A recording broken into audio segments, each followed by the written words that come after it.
Good morning. As always, I'd like to start by thanking you for trusting us with some of your time this Thursday. I'm Daniel Ward. My role here, I work for NCS4. My role here, I have the pleasure of working with our training and education programs. We're certainly looking forward to getting back to being able to come out and provide that training we've been providing for so long. But in the meantime, we're excited to be here with you. We're excited to be delivering content during this crisis throughout the pandemic, and we're trying to we're excited to come together as a group. So a couple of notes before we get started with this week's webinar. First, all of our webinars are available to you. So if you didn't have a chance to listen to our previous webinars, we've been delivering them on a weekly basis. You can go to our website and access those there. This will be the last webinar we're conducting for the month of May. So we're looking forward to kicking things back off in June. But this will be the last one before the holidays and throughout this month. Next part is this webinar platform itself. If you're not familiar with it, if you're on a phone, look to the bottom of your screen, you'll see a menu option. If you're on a desktop or laptop, you can look to the right of that desktop or laptop and you'll see a question mark icon. We're not using the hand raising function with this webinar, with this forum, but if you select that question mark, you'll be able to post your questions. We encourage you to post anything you want to share or those questions throughout the presentations. You don't have to wait for the question portion. We will be monitoring that, and we'll try to make sure we answer as many of those as we can. If we're unable to get to your question for whatever reason, we'll make sure that we try to follow up with you immediately following the presentation. So again, if you have any comments, questions throughout the presentation, we want this to be as interactive as possible. Please use that question mark icon either at the bottom of your screen on your mobile device or to the right of your screen on your laptop or desktop. So we're extremely excited about the topic this week. It's maintaining an event workforce. So as we continue social distancing and navigating this new normal, this topic in particular hits home to all of us. Typically, when we're discussing retention and maintaining our workforces, most of our discussions are around the lessons learned and best practices as it relates to awards and recognition programs. However, now we're facing a whole new set of challenges in this environment.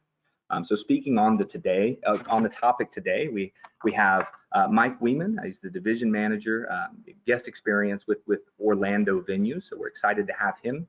And we have Jeff. I don't want to mess up your last name, Jeff. Can you give us that one? It's Spurndle. Spurndle. Jeff Spurndle, and he's the vice president of West Event Services. So we're excited to have these two with us today. Their experiences in remotely managing what's already a very fluid workforce environment will undoubtedly benefit the rest of us as we navigate COVID-19. And we navigate this environment in general. So with that said, we're going to go ahead and kick things off. We'll start off with Mike today. So Mike, over to you.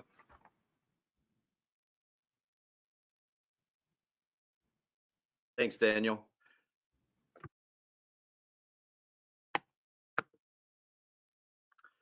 Thank you to the NCS4. Thank you to all of you guys that are spending an hour with you. I know we're on more webinars than we've ever been at this time, but I think that's beneficial for us as we all try to educate ourselves to prepare us for what this new normal is going to look like.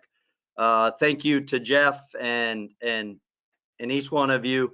We're hoping to deliver some content today that we feel will benefit everyone. We hope that you'll take one or two things away from this training today to back to your organization to implement or reassure your organization that they're headed down the right path in navigating this crisis. We know that maintaining a workforce, there are people who are really good at it and there are people that are really bad at it. We're hoping we're talking to a good mix of everybody. We'd like to reinforce what the good organizations are doing, but also help promote us as an industry on what opportunities there are out there for managing this.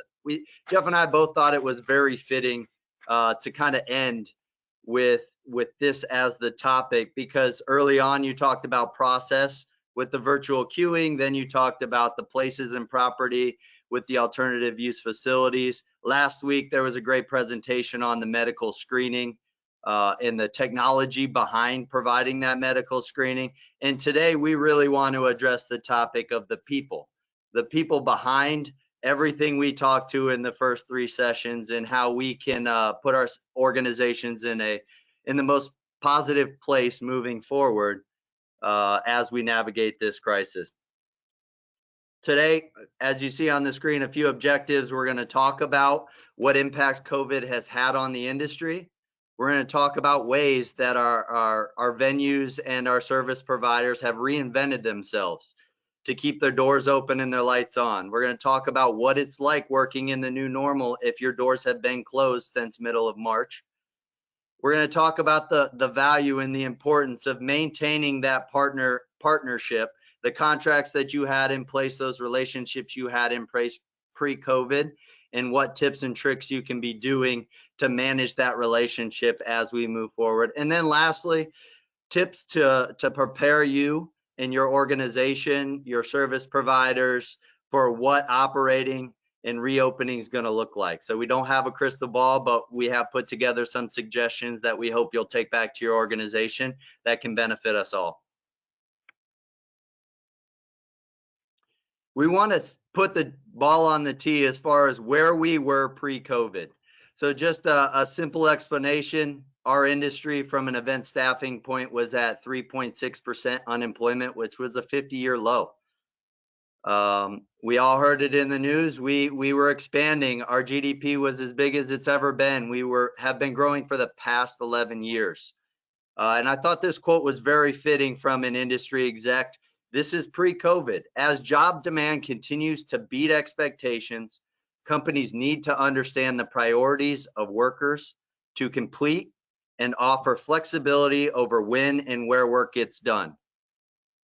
Well-being to balance work and life, and challenging work to build new skills. All of those things resonated with me when I realized what environment we were now operating in come May 2020. We're now at a 50-year high unemployment, 14.7%. In this past quarter, we saw our economy shrink by the largest drop since the last quarter of 2018. Here's a quote from an economist. I'm not pretending to be one, but once people are unemployed, once they've lost their jobs, once their spending has been sucked out of the economy, it's going to take us so long to get back on our feet.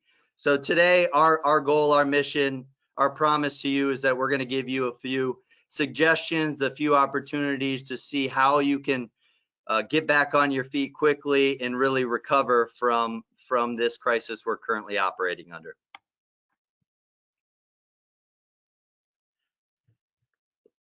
How bad is it? A recent article from the New York Times. It's bad. It's really bad. Here's the top 6 industries in our market that have been affected the most. Notice the one front and center. I know the maps are a little difficult to read, but I want you to pay particular attention to the red dip in every graph. That represents the job losses in each industry. Notice ours takes up 2 panels. It's the largest hit industry. We fall under the leisure and hospitality category. We've seen over 7.6 million jobs diminish in the first quarter of 2020. So when you ask how bad it is really bad. So Jeff, why don't you tell us how companies are responding to just how bad it is? Yeah, thanks, Mike. You know, as a large event staffing provider nationwide, we really had a unique challenge that occurred. So obviously, all of us on that March 11 to 12 timeframe, we really were confronted with a challenge that we never thought we would have, literally shutting down our business and our core function. So as the industry shut down, we had to really look at how that affected not only us as a business, but our employees, and how we were going to ultimately maintain that employee workforce through this pandemic that we had no idea how long it was going to last. At first, you know, people were thinking maybe a month, and then 2 months, and then 3 months, and obviously now we're talking for a more extended period of time. So really, the way that we focused it was, how are we going to get our employees back to work? We really did not see it as a viable option when we're looking at an hourly workforce to have them sit at home with no work for months on end. So we really looked at what opportunities were out there. And we really had to scale our operation to operate in that new normal, also keeping in mind, how are we going to focus on reopening the event operation when that does happen in a staged approach? In addition to those concerns, we had to deal with the volume of unemployment claims we had. Our company as a whole, just our events division, employs over 25,000 employees. So having all those employees going to no work overnight created just a volume of unemployment claims like you would never think you would see in your career. In addition to the unemployment claims, we had a lot of employees that had uncertain futures. Our line level employees in particular obviously work paycheck to paycheck. So there was a lot of uncertainty there, a lot of questions and a lack of answers. And the questions still come today. And it seems like as we were preparing for this webinar, when we initially planned it 7 weeks ago, the norm then to the norm now has changed significantly. So I can only imagine where that's going to go in the next few weeks and months.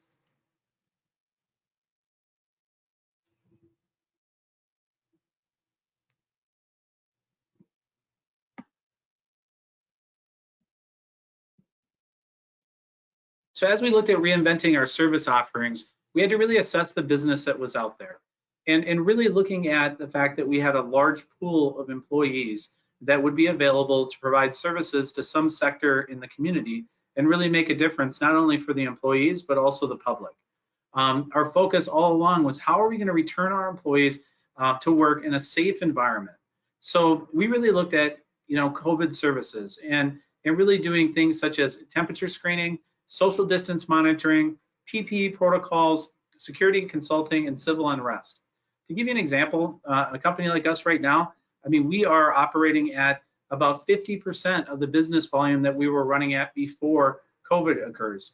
That's actually excellent considering the circumstances that 8 weeks ago we had zero. So we're really focused on trying to figure out creative ways of using our employees. So to give you an example of a couple things, we have folks actually at manufacturing plants, food distribution centers, taking temperatures of employees coming in there to keep the food service delivery lines open.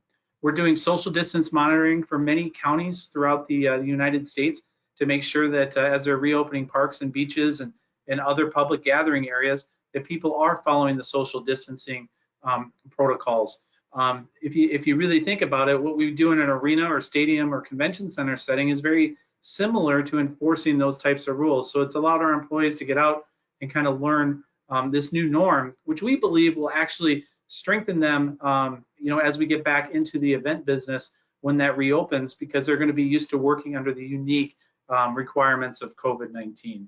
We had to develop a sales strategy overnight to go from, focusing on the event business to COVID opportunities. So that was obviously a big challenge, and then we had to implement it on a national basis.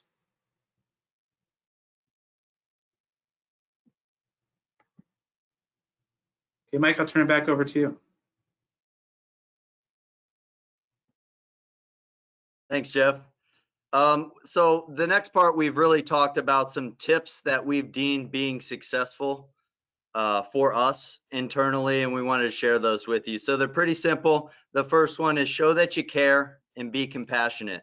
Really what our employees want right now dealing with this crisis is to know they're not alone, know that they're in this together. So developing these tips and applying them does not take a robust HR department. It takes a participation and teamwork from everyone across the board. Overseeing a security department, there are a wide array of things that we can do to be showing that our employees care, because what we're trying to do is create that bridge between where we are and where we need to be coming out of this.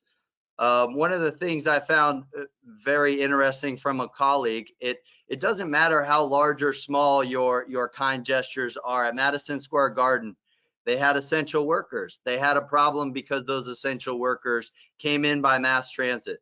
So in order to reduce the amount of interaction that those essential workers had, they organized an area to provide parking, a perk that would never be fathomable in downtown New York City. But they were able to find a place working with the city, because the city was shut down, to get their essential workers some parking space. So that was one less problem they would have to deal with. I ask yourself, would you be willing to pick up an Uber fare if that meant getting your employee, your essential worker, to work? My hope is that your organization is in a position that you're compassionate enough to understand the situation, and you would be reasonable in those offerings to make it work. Being from Orlando, we were very fortunate. Upon initial shutdown, our building tenant, the Orlando Magic, and the team and the ownership group donated $2 million. That money was put to good use, but it only lasted about 45 days. That is how large payroll is in our venues. It covered 8 Magic games. It covered 6 hockey games. It covered 2 concerts. It covered a festival at Tinker Field.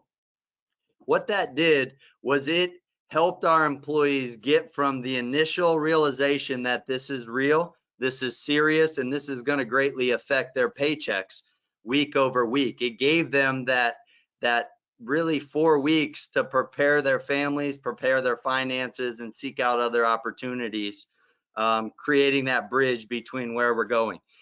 Not everyone has those opportunities and the ability to offer that substantial thing. So, it doesn't take a lot, but it's those small, kind gestures that I think will go a long way as we recover to this. And I'll offer some recommendations as a manager overseeing full-time staff. When it comes to the remote work aspect, the number one thing you can do in remote working and be successful is to trust your employees. So if you're in a position where you're considering a return to work with really no light at the end of the tunnel for when your next event's going to be or when you're next required, you've already positioned your organization well to work remotely. Chances are productivity has gone up, focusing on things like post orders, procedures, emergency documents, a lot of those things that were pre-COVID. We needed to polish up those someday maybe projects we all had. Use that time. Use the time with your team members to utilize it to get our most strategic position pre-COVID. So when we do have to adjust to the new normal, we have a written process that's easily adaptable and puts us in the best position for success.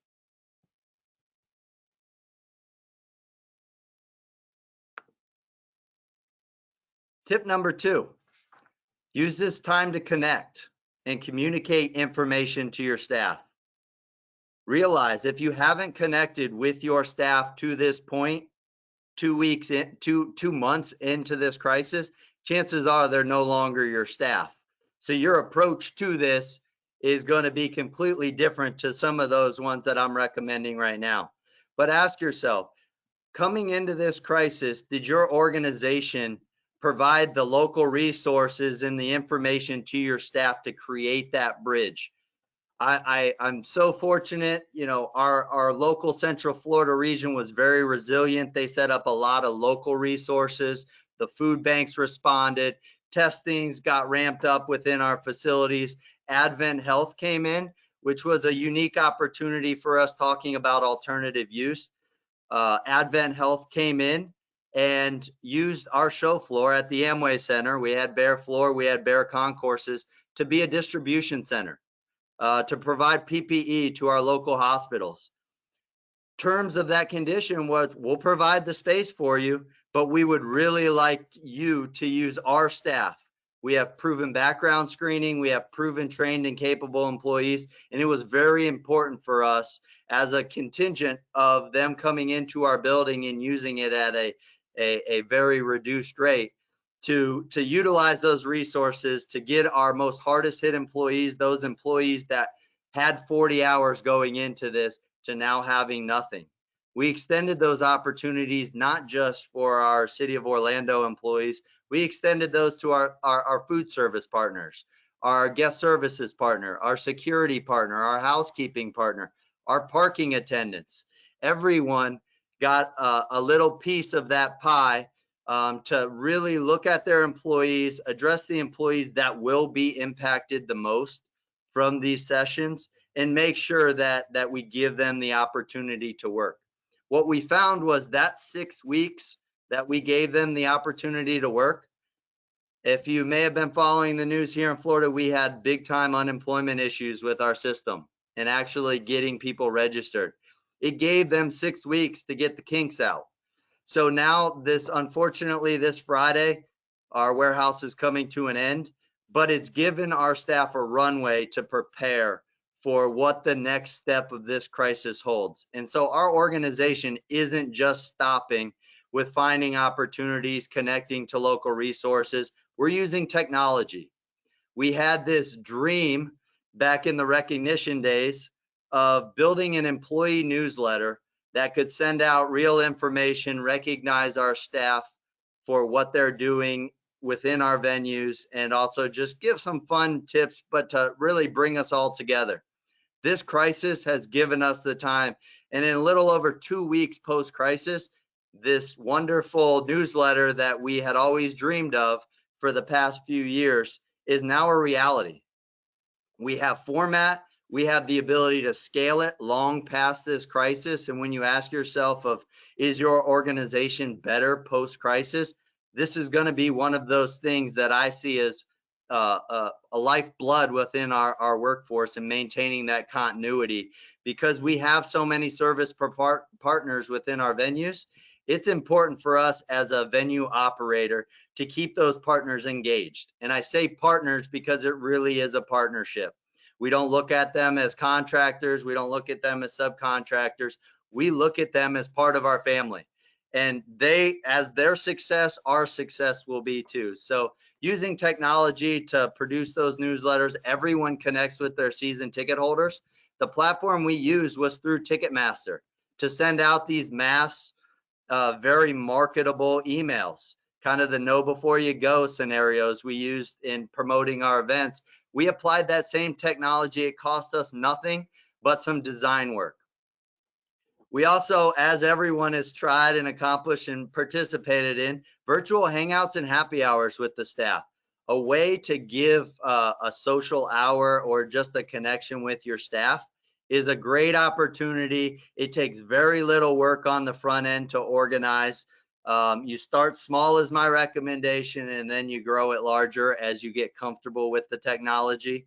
But when you deliver this technology in an effective manner, you can get a lot of data that you can use in your reopening plans. And it's not data from just us all sitting around the table coming up with, it's real data about how our employees are affected, what their concerns are. And if they see that as part of our reopening plans, it's going to position them in a much greater position to come back to still feel a part of our family and to feel that we care about them. The last tip that I'll offer everybody, or here's just some other ways that we've connected. Again, our newsletter I talked about. Here's a scenario, actually a screenshot of last night's town hall with our security team. We had approximately 49 people show up. It stemmed from a previous call weeks earlier with just our key supervisors. We brought all our supervisors into what we called a hangout. We didn't sponsor the happy hour, but we had a hangout, and it was unstructured. There was no agenda. It was just a way for our staff, who really had a closer bond than maybe our larger workforce had, to really talk about the stuff we're dealing with at the management level, at the venue operator level, and how it pertains to them. We got a lot of feedback. We got encouraging remarks that we should do this on a larger scale. And last night we conducted it at a larger scale.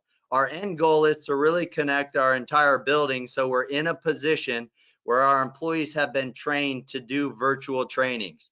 They understand the platforms, and it's really doing those dress rehearsals, because this is going to be technology that's going to be a priority for us to use post-COVID or coming out of COVID as part of delivering COVID training, so that our employees know policies and enforcement, and that at that next level of operating in the new norm. We were able to embed polls, ask them, would you want more training like this? Yes, no, yes, I would attend, even if it was unpaid. No, I would not attend. I like in-person trainings. Or yes, I would attend, but it would need to be trained. What we found was 73% of the people that were on the call last night all responded they would want to attend, and they would even attend unpaid. Now, our city policies will caution away from that. But what we're looking at when we talk about training, we're really talking about personal professional development. Let's teach them about how to do a Zoom call or have a Teams call, or you do a WebEx session. Let's teach them as part of their personal growth so that it can competitively position them in the job market so that they feel a little bit more comfortable with the technology that's going to become a staple in one way or another in our industry.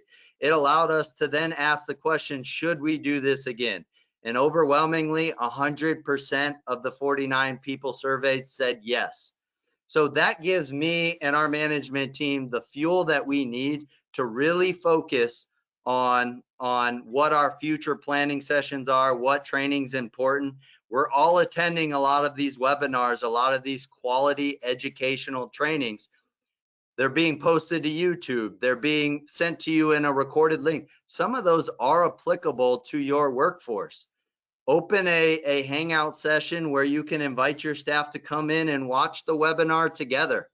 You know, these are simple ways that and cost-effective ways that we can be connecting with our staff at scale. The last tip that I'll encourage you is once you've established what your plan is for engagement and maintaining your event workforce, what that phase opening looks like, be consistent in your policies. This is going to be one of the most difficult times we have to operate as venue operators and service providers. No situation is going to be the same. Everything's going to be different, but you need to make sure that your policies are flexible enough so that one shoe kind of fits all, because you know, whether it be protection at your reception desk, installing the PPE, every employee is going to care about those things. Every employee is going to care about the mask you provide them. Every employee is going to care about whether you're temperature screening or not, or whether you're providing hand sanitizer or not. Those are things that you have to be prepared to be consistent on, consistent in its delivery, but also consistent in the enforcement. And lastly, as it applies to being consistent, review your company mission statement pre-COVID and those values that you established long before COVID-19 was even a thing. Ask yourself, can we use our mission statement and those pillars to our advantage even in navigating this crisis? In our scenario with the venues, our pillars to providing a legendary customer experience all revolved around first, safety, second, delivering service, and third, delivering a good show. So safety, service, show. And if you're looking at this COVID crisis, that really is the blueprint for navigating. If we can conduct a show in a safe manner, we can deliver the necessary services that are needed to maintain a show and get our industry back together. So we've already established the roadmaps early on pre-COVID, and it's really just getting back to the basics, getting back to the philosophies that our organizations have instilled from the top down, and really learning from one another. I think this was the point where we were going to hand it back over to you, Daniel, for some Q&A. Absolutely. It was fantastic. And as a reminder to the audience, we do have the questions function. If you're on a mobile device, bottom of the screen, there's a question mark. If you're on a desktop or a laptop, please go ahead and use that question function to the right. But if you do have questions you want to ask, now's the time to definitely be doing that. We have a few questions we're going to go ahead and field. But again, don't hesitate to add anything that you'd like to discuss or you would like to hear discussed or shared on this webinar. So the first question I'll have, you mentioned surveys. We had a few questions regarding just staff surveys in general. So you mentioned the questions you asked for the webinar during your Zoom call, whether people were comfortable with the platform. But what other types of surveys are we putting out there? And what type of what have you gathered as a result of those surveys? What type of information and knowledge have you gained? Sure, I'll take that one. So it really starts from the top. Our mayor and city hall, they sent out a survey to our management team, you know, talking about face coverings and screenings and soliciting feedback, just really general feedback about how you're doing, what services you need. Have you been connected with those city offering services, the resources and available? Do you know about the resources in the community that can help you navigate this crisis?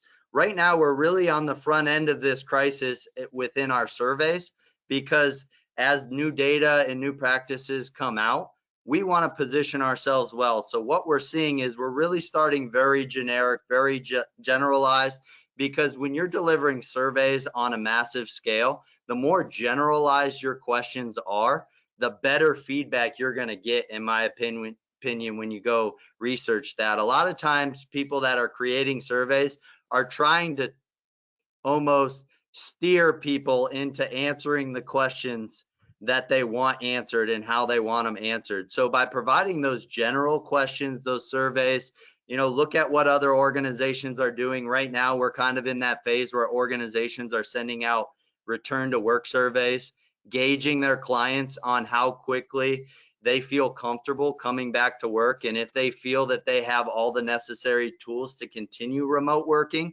but then also laying out the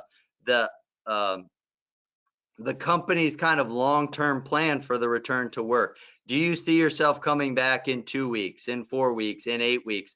What is just the generalized feeling of your workforce, I think, is just really important as you're creating these surveys.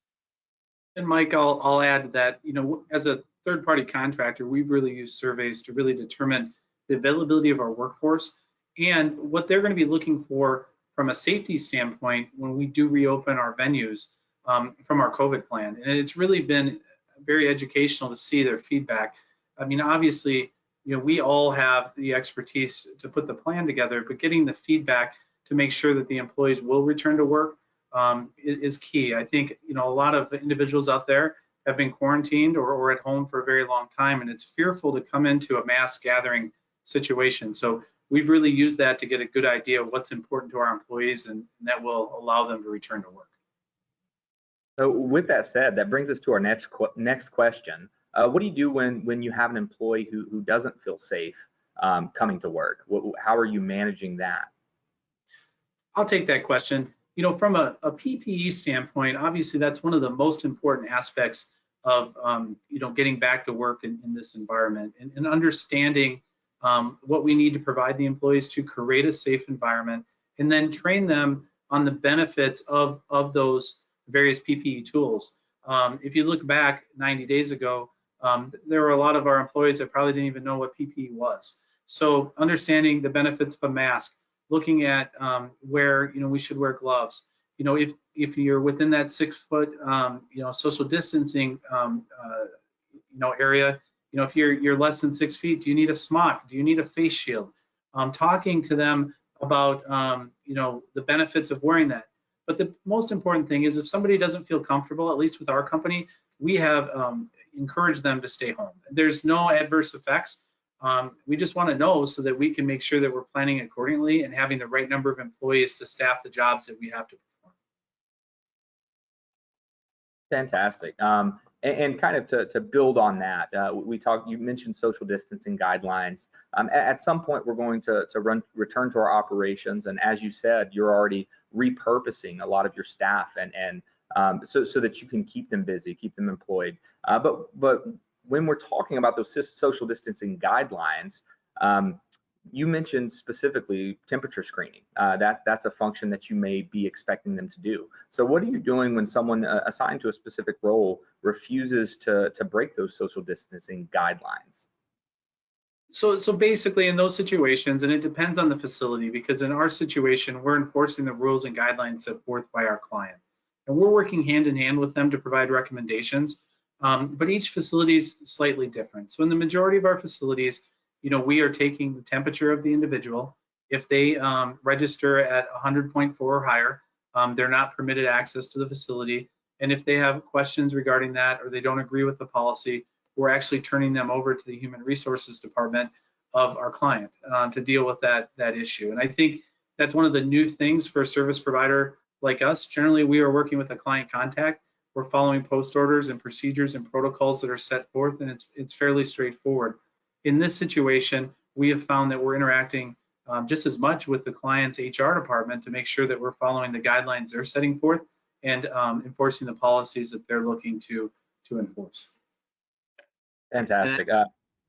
I'm sorry, Daniel, I think from a venue standpoint, it's really getting back to the tips we just covered. It's you got to listen to your staff. You got to show that you care. So when they're bringing those concerns to you, you cannot shrug them off.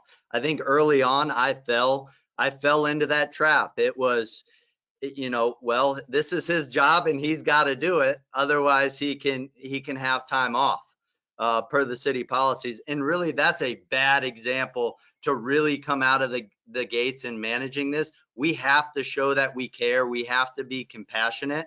We have to communicate, just like Jeff said. We can't just one day the person come in and we throw a thermometer in their hand and just expect them to deliver something that's really outside the scope or outside of something that they're trained for. So through those trainings, through those post orders and advanced notification, even with building tenants about changes to policies and procedures, you cannot just one day reconstruct your business without communicating it if you're planning it. Because if you do that, chances are you're not prepared in the background to support the operation. And this is one of those things you do not run out of the gates. It's not a Kentucky Derby where you just go running out of the gates. You really have to be strategic, you have to be consistent, and you have to communicate. Absolutely. We just got another question. Very interesting take, a very interesting question. It says, with all the information available on social media and some of the other sources out there that are available, is part of your plan to have medical professionals available to present actual known facts to your staff instead of just presenting the information to your staff yourself? Yeah, I can start off on that one. We have the fortune, our organization is part of Garter World Security Services, and they have a department, Federal Services Division with medical personnel that we've actually been using specifically to handle those situations and vet our plans. And as we move forward into facility reopening, we plan on using those medical professionals to assist us with retraining our employees on what to expect as they hit those front lines. Mm-hmm. And I would say from our end, Daniel, it's really, we have a sponsorship agreement with Advent Health. They just came into one of our buildings and delivered. We delivered a service to them, and they're in turn looking at our plans. We're getting those plans reviewed by medical experts.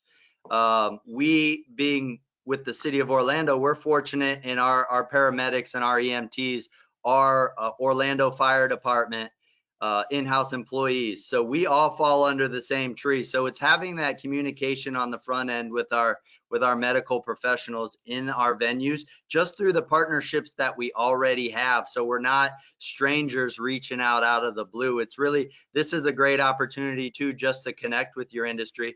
So when future crises come, you are prepared. So I will tell everybody that, if you have not engaged a medical professional, that should be your start. Making sure that what you're putting on paper is legal, but also is vetted by the medical industry, because any plans that you submit to your local health department as part of your reopening plans, it's going to be very important that those plans are consistent. The last thing I'll offer is, very fortunate in Central Florida, we have 2 major theme parks happening in our neck of the woods. They're coming out of the gate. Their business model is more shook than all of us because of the millions and millions of dollars at stake. They're coming out of the gates with some pretty stern warnings, some pretty stern signage packages, some pretty stern policies and procedures. We're watching that very closely because they're educating and setting the tone for our market, very similar to what metal detectors were early on in our industry. And Daniel, I had one more thing. From a position of actually operating under this environment now for about 6 weeks with some very large jobs, it's been very unique that the medical side of it really takes top priority. We're trained as operators that we got to forge forward. The event must go on. We've actually had situations where we've had to look at medical facts and go back to customers and really work out a plan to alter the operation on the fly, because either somebody got sick, they got quarantined, or they infected somebody else potentially, even with all the safety precautions. So as we're looking at reopening our operations, we have to really understand that the medical portion of it is probably the most critical part, because if it's not managed and you don't have backup plans and contingency plans, you'll be great for an event or two, but then as things happen, you won't be nimble enough to make the adjustments you need. Absolutely. And I think one of the big things that that question speaks to in the first place is a lot of the false information. Just like anything else, we're competing with a lot of misinformation that's being pushed through social media channels, and just making sure that we're putting out credible, reliable information, and making sure that our staff knows the ins and outs of what we're trying to accomplish. Looking through some of the questions here.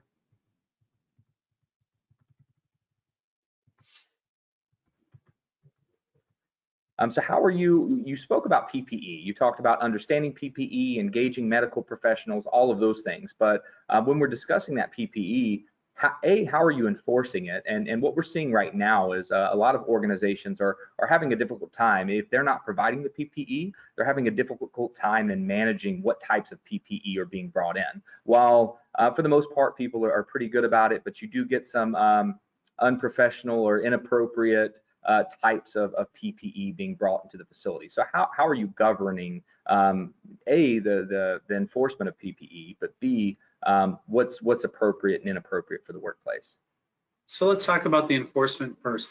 We actually have an online training course that we require anybody that's working right now in a situation that would require engagement with the public to take a PPE training course online.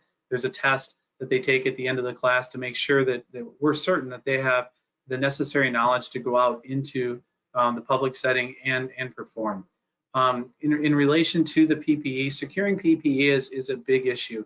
We're very fortunate being part of a much larger security company that has sources and vendors that have been able to provide us PPE.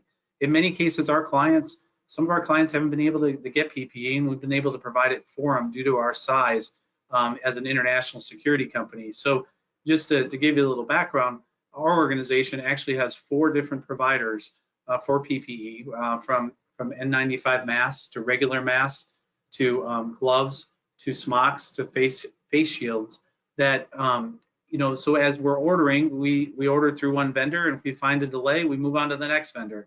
And we found that 4 vendor cycle works really well, and we have not had a shortage. But if we only had one vendor, or we didn't have the buying power that we did, I'm not quite sure that we would have been as lucky as we have been to be able to have PPE for all of our employees. So I think it's a real issue that venue operators need to look at and get ahead of early as they're looking at their plan, and also look at how are their contractors going to get the PPE, especially if they have not been operating and they're going to be reopening, or if they're a smaller company, really looking at how potentially you could assist them in getting the PPE, because they may not be able to get access to it on a continuous basis, being a smaller organization.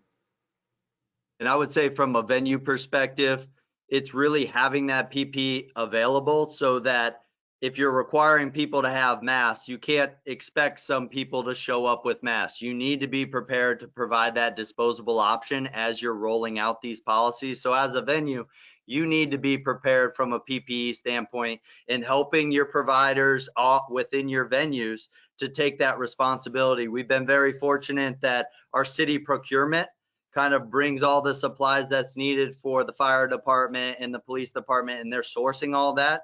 DHS released a very good burn rate Excel calendar that right now I would encourage a lot of venues to be using, just to understand how burn rate calculators work, because right now you're not burning through a lot of PPE. So the numbers are pretty small and manageable. You're getting staff trained into how to do daily checks of that PPE, so you can really start forecasting in the future what your PPE needs are going to be.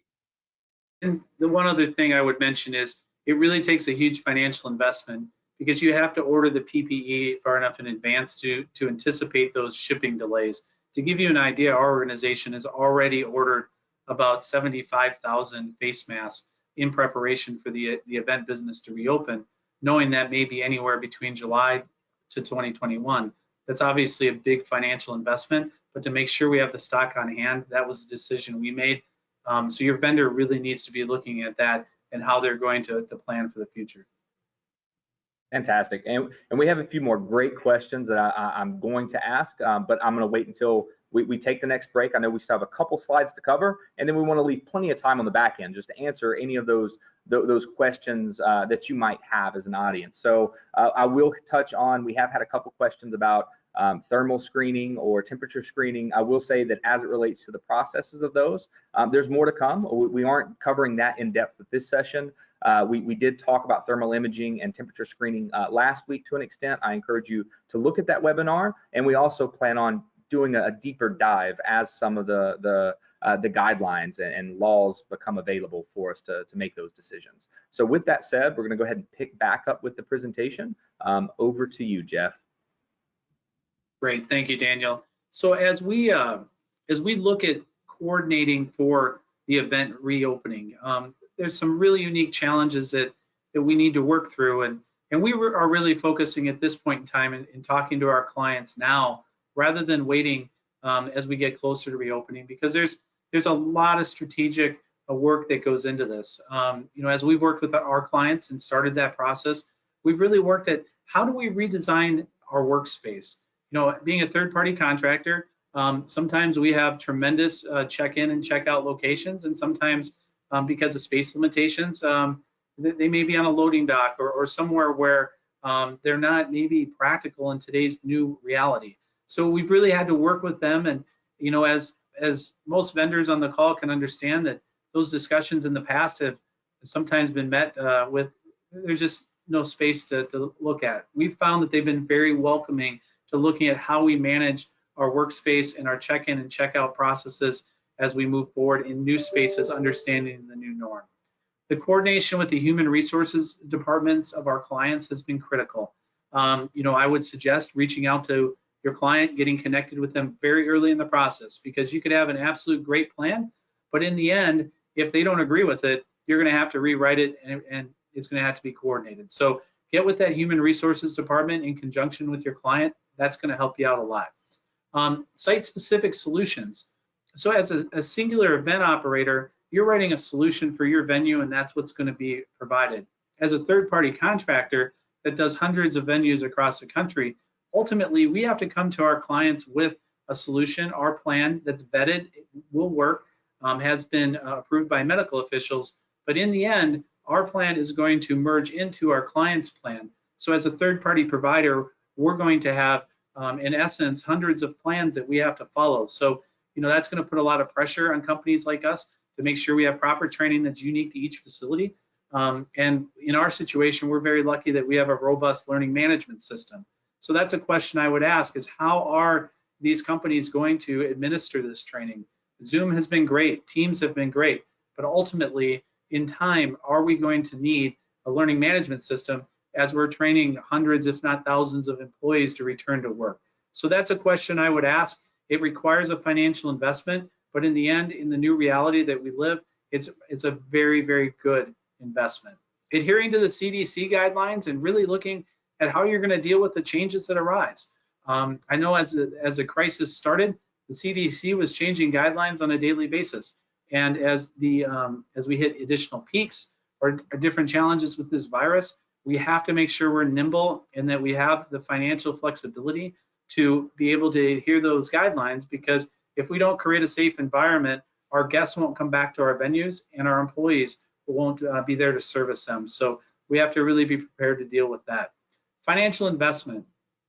Obviously, companies have been hurt by the downturn in the industry, but as we reopen, there's going to be more of a demand for more equipment and more advanced training that's going to be required. And I think, at least from the third party side, we would ask our venues to really look at, what is a reasonable financial, split on that? Because obviously, we make our money on providing staff, and we haven't been providing staff to venues now for 2 months. And by the time they get reopened, it'll be significantly longer. So looking at that reasonably to make sure that it's a healthy relationship on both sides. I think in a lot of cases, clients, and rightfully so, have a contract, and they're going to enforce that contract. And companies are competitive to try and make sure that they're giving the best value to the customer, and the customer is getting the best deal.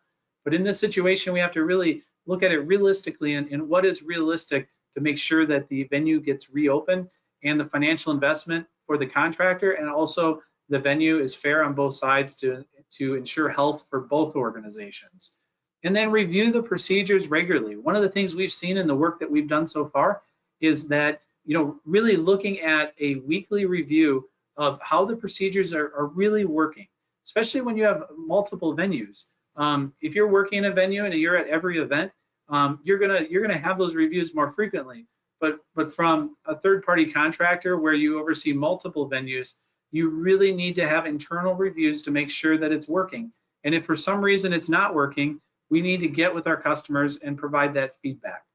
So employee specific, a couple things that we've learned and that we're really looking at, Mike really hit it home, was the communication with the employees.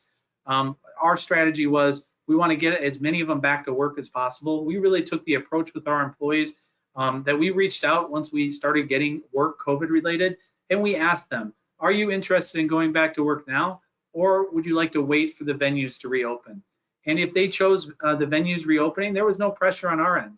To give the group an idea, we actually started up a very large job in one of our markets where we needed to provide hundreds of people to a county.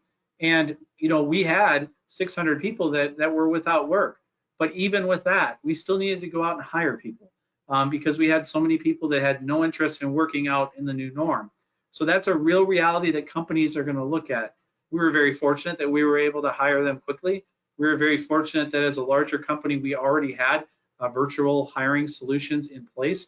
But if your company or your vendor does not have that, they need to start looking at it, because the days of bringing people in for a job fair and having 30 people in a room filling out paperwork is not really viable right now. So communicating with the employees and understanding who wants to come back and who doesn't want to come back.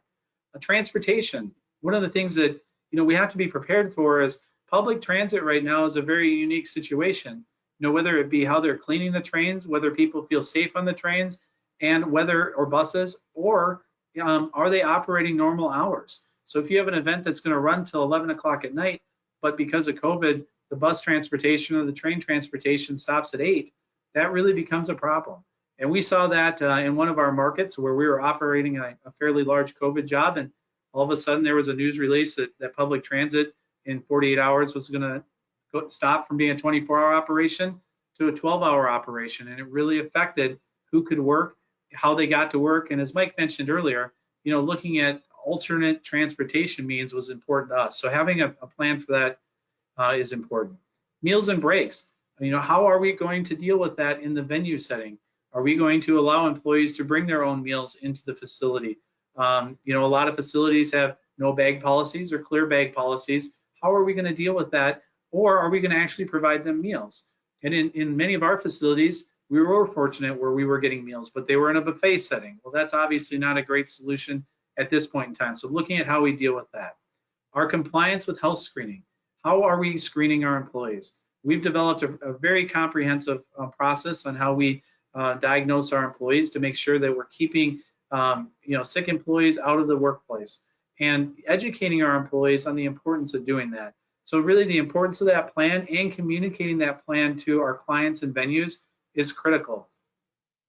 Increase contingencies for sick employees. This is a real issue.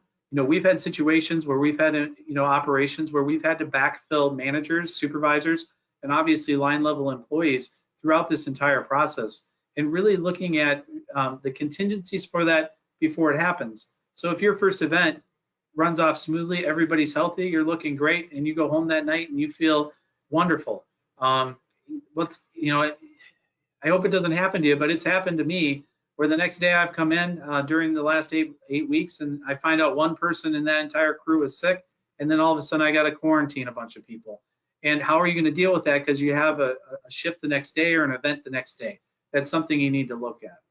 One of the things that we really were hit with our employee base was they were looking for hazard pay at the start of this process.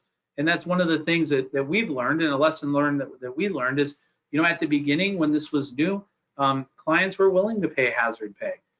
But as this goes on and drags on for months and years, that's not a very realistic scenario with the economy we're in. So we've had to educate our employees and talk to them about the precautions we're taking to make sure that they don't feel like they're working in a hazardous situation.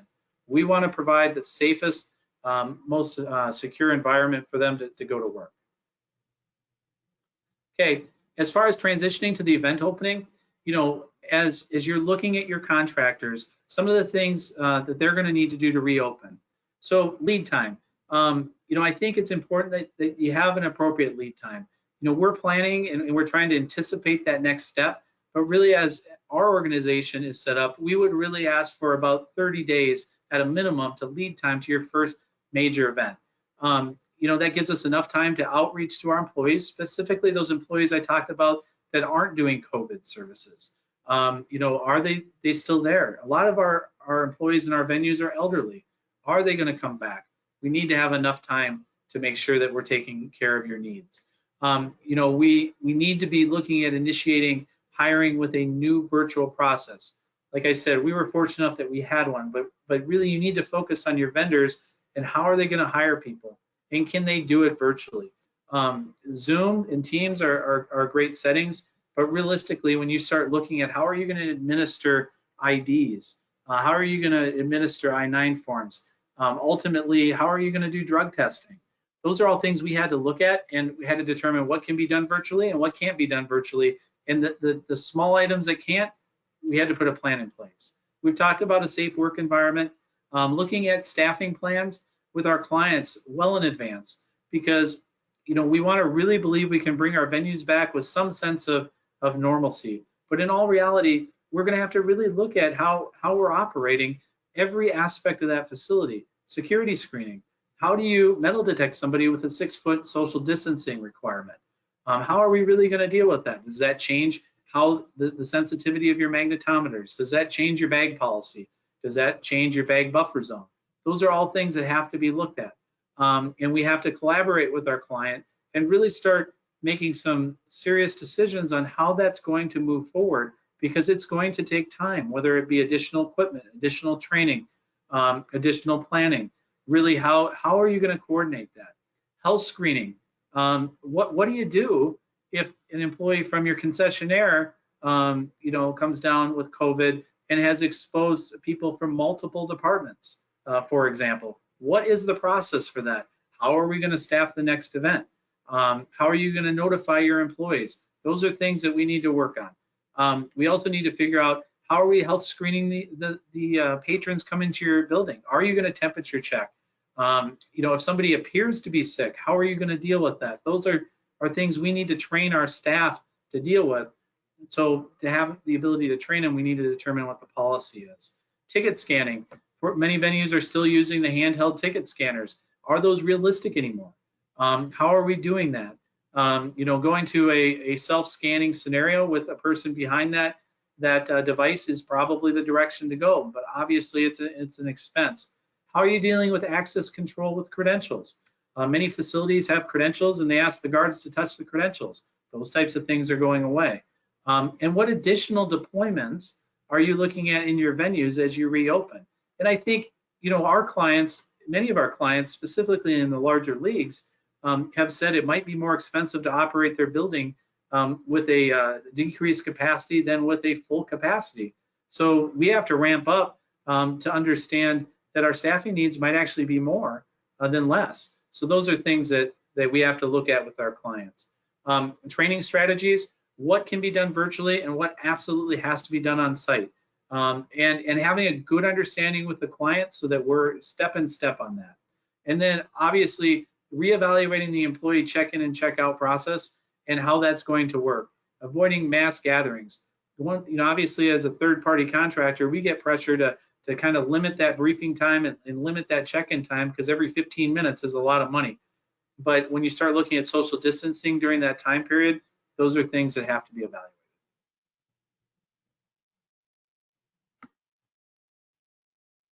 Daniel, I'll turn it back to you. All right, fantastic. Thank you so much. I know we are getting toward the top of the hour, and I know some of you guys, some of you all have other meetings and you have other commitments. So we definitely want to make sure we recognize that. We are going to continue for a few more minutes just to answer some of those last questions we have. We've had some great questions centered around the planning and recruitment processes, but I did want to close it for you that do have to get off the call. We are going to again pick back up in June. If you're unable to watch the end of this webinar, certainly encourage you to look to our website.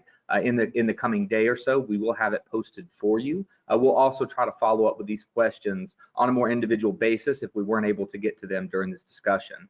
So with that said, again, we look forward to seeing you all back on the webinar in June, and certainly wish you a safe holiday weekend this upcoming weekend. But again, with that in mind, we're going to continue with a few more questions before we close things out and open it up to our presenters for some closing remarks.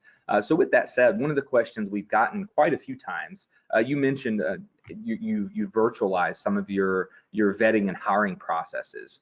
So what does that look for you both right now with just the vetting and the hiring process? Because we do know we're already dealing with a workforce where there is some fluidity. So how are we maintaining that workforce from that perspective? So I'll start off and just talk about what we're doing. We have a proprietary system that we use that actually allows the individual to apply online and then ultimately get a virtual interview. So basically, it's a virtual interview with questions that is recorded that ultimately goes back to our HR department to evaluate whether that applicant is suitable for hire. If they're suitable for hire, at that point we start our online hiring process that takes them all the way through. The only thing then we need to do once that's done is verify the I-9 documentation and administer the drug screen, which then we do in an actual in-person setting before they go to work. But literally, to give you an idea, in that market I mentioned earlier, where we had to hire hundreds of people in this environment, we were able to do that and get that completed in about a week without having to do any large hiring events. And I'll say from a venues perspective, we have not explored that yet because our city manages our HR department instead of our venues. But we have worked with our service provider, and one thing that I know is available to us that we're going to make the recommendation to, our service provider let us know that they're using Microsoft Forms. So if you have the Microsoft license, they're using Microsoft Forms to collect a lot of information, and then you can use Microsoft Flow to connect into a Microsoft booking app for booking those appointments, to conduct those virtual interviews. And then from the Microsoft bookings, you can actually send a virtualized link to a Teams meeting, a one-on-one Teams meeting. And all this technology is available to you if you already operate on a productivity platform like this. So I would encourage you, if you have people that are well versed in technology, connect them with your HR department so that you guys can start having those conversations now. Because as we continue to see reopening happen, it's going to happen much faster, and we're all keeping our fingers crossed that we don't see a large spike. We know we're going to see a spike, and we're going to be resilient enough as organizations to manage that and do it in a safe manner, but we just don't want to see it get out of control. So before it gets out of control, get those processes in place. Fantastic. And another great question with also just a good topic of discussion for all of us as we continue planning for return post COVID-19. The question is, and again, it's not all in the form of a question, but when venues do open, in all likelihood, there will be initially no fans, and that there's a real possibility that we will not have a fan base, at least in the initial stages. But eventually, obviously, we will increase that capacity. Some estimate 20 to 25% occupancy would be kind of the starting point. But as it relates to ingress, what do you see as a plan for ingress? One of the topics in particular is trying to allow for that social distancing. So trying to go to more of a no touch, no bag type policy for ingress. I don't know if you can answer too much of that. I will open the floor for you to answer anything you're aware of right now. But I do know that that's something that everyone needs to be looking toward as they start planning for their ultimate return to operations. Sure, I'll try that one. So, as we're really planning our reopening phase we changed it from phases to stages because it was confusing with the state terminology. But stage 0 is just that return to work plan for our management team. Stage 1 is conducting live events with no fans. We saw what just happened in Jacksonville with the UFC. We've reached out to them. I encourage everyone to see what's going on in the industry and learn their best practices from those that are already conducting events. Then our next stage 2 is conducting events in a physical, we call it physical distancing matter, where our box office has manifested all the seats that we would typically go on sale based on a 2, 4, 6, 8 ticket package, to put the 6-foot bubble around the individual groups rather than each person. So we're keeping the groups together. And then stage 3, which we're not even focusing a lot of our attention right now on, it aligns very closely with the state of Florida's stage 3, phase 3, which is they changed the language of social distancing from strict social distancing to moderate social distancing. And no one has really defined for us what moderate means yet, but we're hopeful that moderate means a decrease in that width of occupancy, really at our touch points. We're going to try to maximize our area, use entrances that we typically wouldn't use for a smaller event. Some of our group doors, we've evaluated our screening equipment to see, is it capable of going outside, to be outside in the elements where we were air conditioned? What are the capabilities of our technology so that it gives us additional considerations coming out of this crisis?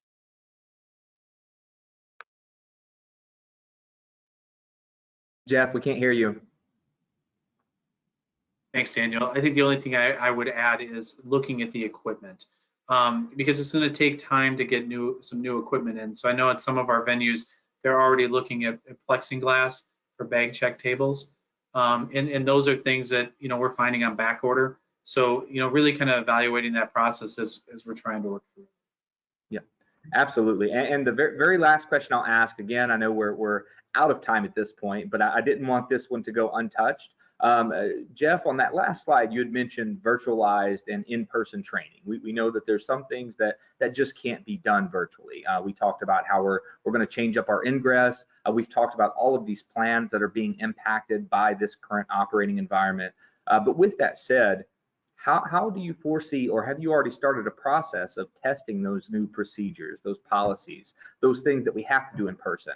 We talk about, training and exercise go hand in hand. So how are we exercising those new commitments we have to the procedures that we have to employ as a result of COVID-19?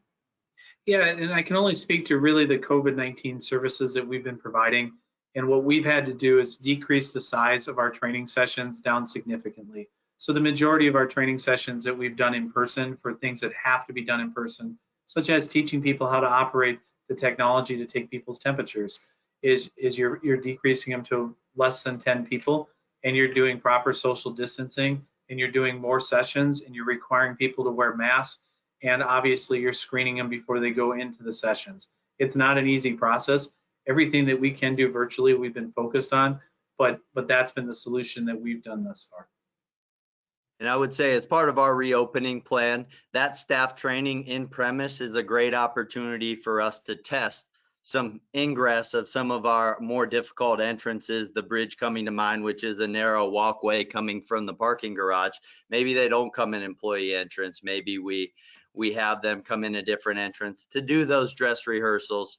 We're also looking at, once we deliver the training, we would like a component of that to be on premise. We've addressed our uniforms, and a lot of people have this issue when it comes to event uniforms, especially if they're a venue that daily issues their uniforms. And in our case, we have a large variety of uniforms across our venues, but the ones that concern us the most are things like our vests that go over the blazers that we use, the clip-on ties. Those are going to be difficult items to get disinfected and sanitized when we go into the new normal and we see events happening much more consistently. So one of the considerations we're looking at right now is potentially converting to a temporary uniform, whether it be t-shirt or a cheap polo that we can kind of brand really specific with high visibility colors that really is in effect inexpensive as you look at the grand scheme of things, that can really increase our awareness on concourses, public concourses out there. But what that allows us to do is it allows us to, when they get training, we can issue them a uniform. So if they come in thinking that they're working for the day and they don't have the new temporary uniform, it's a good tracking mechanism in real time to see if that person has gone through the training and is trained and capable of coming to work. Fantastic. And I would say that throughout this discussion, again, thank you both so much. I feel like you guys have brought up a lot of interesting questions venues have to ask themselves as they continue planning for this. But you've also brought up some great lessons learned and experiences that can help along the way. So before we close things off, I wanted to see, I mean, any closing remarks from either one of you? Mike, you want to go first? Sure. I mean, my message to all the venues, all the partners out there, all is not lost. If we're listening to this webinar, we still, for the most part, should still have our health, which gives us a fighting chance. And we're all security professionals in this, navigating this crisis together. Thank you, NCS4, for bringing us in this forum so we can continue to ask the right questions and to learn from one another. But I will just kind of offer those 3 keys: caring about your staff, communicating with your staff, and being consistent in how you deliver those communications and that caring when it comes to enforcement of policies. So if you have not done anything to date and you took 1 or 2 things away, that's the first step. Take 1 of those 2 things away, implement them. That will give you the momentum that you need to implement the next change. It should give you the roadmap to get to where you are. I'm working daily in the venues. I'm happy to provide my contact information to share some more one-on-one with the venues, because as I learn from you, you guys can learn from me. And this is really what I think the message of this COVID really is I think it's brought our industry closer together than separated us. We're learning from one another, and we're not so close to the guard on all of our policies and procedures. At the end of the day, we just want a policy and procedure that provides a safe experience to our guests and our employees alike. And I just would like to thank Mike and Daniel for the opportunity to participate, and NCS4 for the opportunity to participate today. And I think from my end, you know, I think as operators, we all are very resourceful people. We wouldn't be in this business if we weren't. And really trying to look at everything in the new norm with a very open mind that it may be very different than what we're used to. And as we've operated and really looked at you know, surviving this scenario and really thriving in this scenario, we've had to look at items that we would have never considered in the past. So keep an open mind to it. As Mike mentioned, my contact information, I'm sure Daniel will provide. We would be happy to help you out. But just again, wanted to thank everybody for your time today and look forward to getting the event business back to work. Absolutely. And again, we'll make this PowerPoint available on our website as well as the video, so you'll be able to navigate that. Any resources that either are provided to us or from our presenters here today, we'll make sure that we make those available as well. So that's the big thing here. That's the message we're trying to send. We're trying to make sure that we're connecting everyone with relevant information. But most importantly, this forum, we're hoping to be able to connect you with one another. And that's something that we want to continue doing in the coming months as we start to get into the new normal. But again, we want to thank everyone for their time today. Thank you so much for joining us. We wish you the happy and safe holidays, and we look forward to seeing you all back in June. All right. Thank you. Have a good day.